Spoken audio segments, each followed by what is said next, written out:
So Kamala Harris back in the spotlight with her book 107 Days, that's the title. It's set to be released in less than 2 weeks. But The Atlantic out this morning with an article publishing an excerpt from her book where she criticizes the former president, her boss, Joe Biden, and his decision to run again.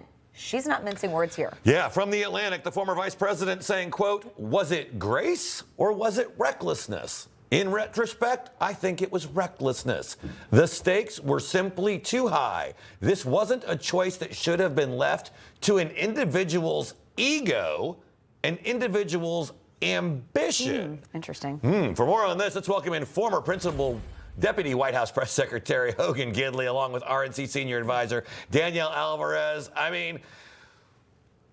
This book, it seems like creative rewriting of history. I don't think it would have mattered when Joe Biden was dropping out, Hogan. You still had to run on Joe Biden's record, whoever the Democrat was, and that wasn't one you wanted to run on. Yeah, she's trying to distance herself from a failed campaign. The problem is she ran a failed campaign of her own. So she can try and push away Joe Biden and all the policies that she embraced, that she championed, that she pushed on the American people, that she implemented that hurt us for 4 years. But she also ran on those things. And the title of the book itself is problematic, as if to say, if she had longer, she would have done better. Right. But we know statistics, data prove the longer she's on the stage, the worse people think of her, the more people dislike her. So the reason they made the switch, the reason they put her in the position she was in is because they knew with all the billions of dollars they could spend, with the media in tow, everything they wanted was lining up to where the fewer times she could be on television, the fewer podcasts she could do, interviews she could do, the better off she would be. But the people saw through that. They realized that she's got lots of problems if she ever hopes to run for president again. I hope, for one, I hope she does. Yeah, I'm so glad you pointed out the campaign and the failed campaign and all the problems that she has, because again, it looks like in this book, she's just trying to put blame on anybody else other than herself. Danielle, in the book, she also says, according to The Atlantic and the excerpt they released this morning, that they were all kind of hypnotized into believing what they believed and that Joe really was ready. What do you make of this and what we're learning from this book? Kamala Harris is trying to be relevant. She is trying to rebrand herself, and I will say it to her directly. Kamala Harris is irrelevant. President Trump defeated her soundly. It was a landslide victory, a knockout from President Trump, and an embarrassing loss for her and for the Democrat Party. I mean, you can try to rewrite history all that you want, but how embarrassing to say that you were hypnotized. I don't know what that means when you are the #2, supposedly leading the free world. We know it was actually leading us off a cliff.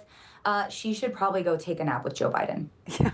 Yeah, Hogan, the other thing I take away about this book is the fact that Joe Biden, they're done. They want him gone, go be quiet, hide on a beach. Barack Obama hadn't been in office for 10 years. Bill Clinton hadn't been in office for 25 years.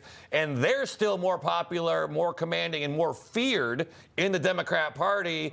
Vice President doesn't turn on their former boss that quickly. It hadn't been 25 months. Well, and they're more relevant than Joe Biden is, and he was just president of the United States. The fact Kamala Harris, let me just say, she was hypnotized. The fact she was hypnotizable by someone like Joe Biden is baffling to me, because he doesn't really command a stage or command a presence by any stretch of the imagination. But you're also getting a sense of how brutal Washington, D.C. can be. This guy's been in elected office for half of a century and was president of the United States, a long-term senator in Congress, and they just boot him out, and then now he's so irrelevant, he has no say anymore. They don't even care what he has to think about and discuss. This shows you kind of the transactional nature of Washington, D.C., where your friends really aren't your friends. They're with you for political expediency, for business help, if that. But the fact Joe Biden can't help anybody anymore shows why he really was, kind of a bad president and also now irrelevant. Information. Truth is freedom. Is Newsmax. It's real news for real people.